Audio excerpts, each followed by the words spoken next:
In fact, from the origin of things down to the 15th century of the Christian era inclusive, architecture is the great book of humanity, the principal expression of man in his different stages of development, either as a force or as an intelligence. When the memory of the first races felt itself overloaded, when the mass of reminiscences of the human race became so heavy and so confused that speech, naked and flying, ran the risk of losing them on the way, men transcribed them on the soil in a manner which was at once the most visible, most durable, and most natural. They sealed each tradition beneath a monument.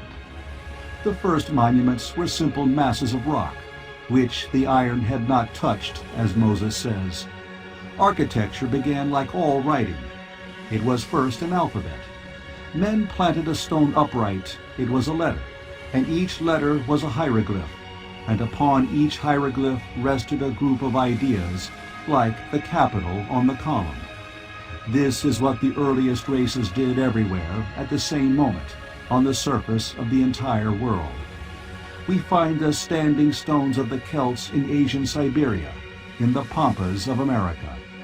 Later on, they made words. They placed stone upon stone. They coupled those syllables of granite and attempted some combinations.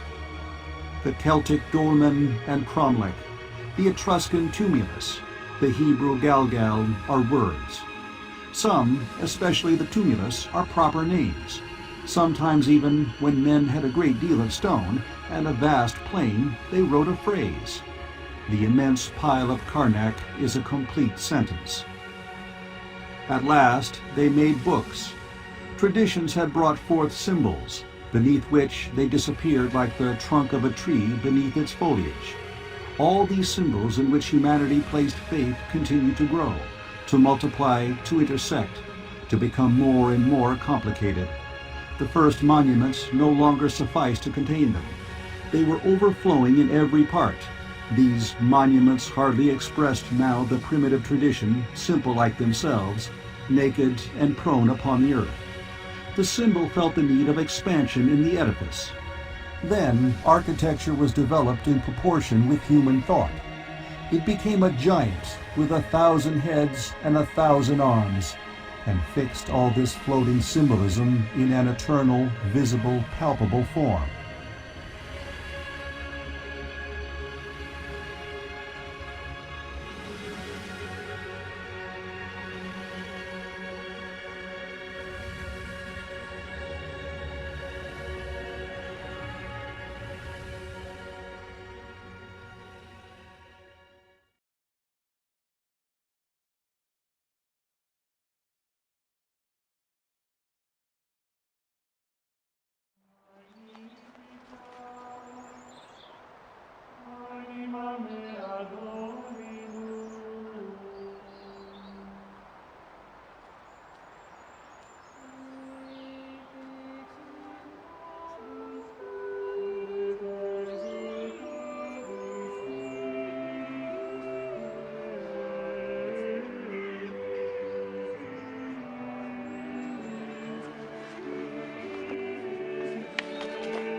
the architect.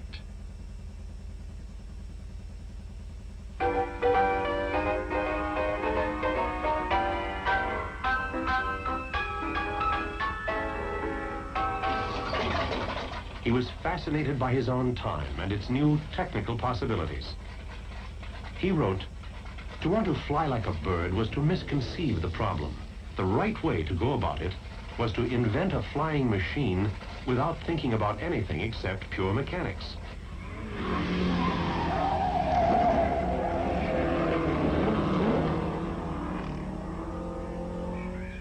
Let's shut our eyes to everything else and face the problem of designing a machine to live in.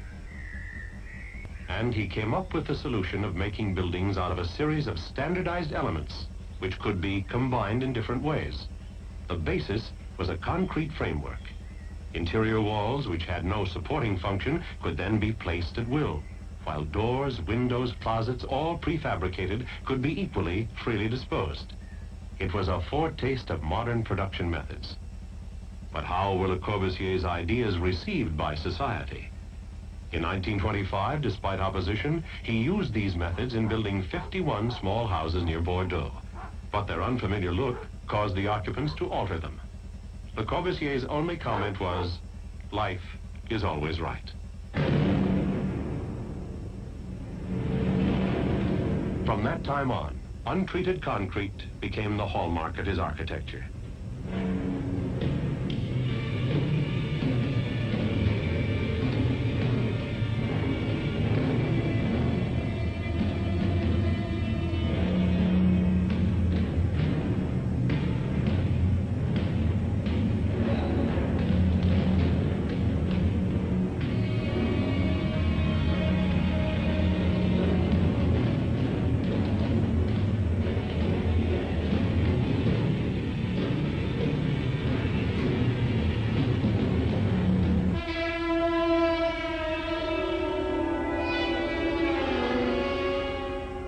There is no mistaking the overthrow of classical aesthetic principles.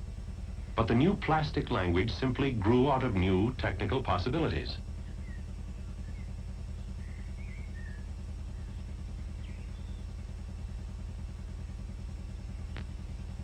Buildings on piles.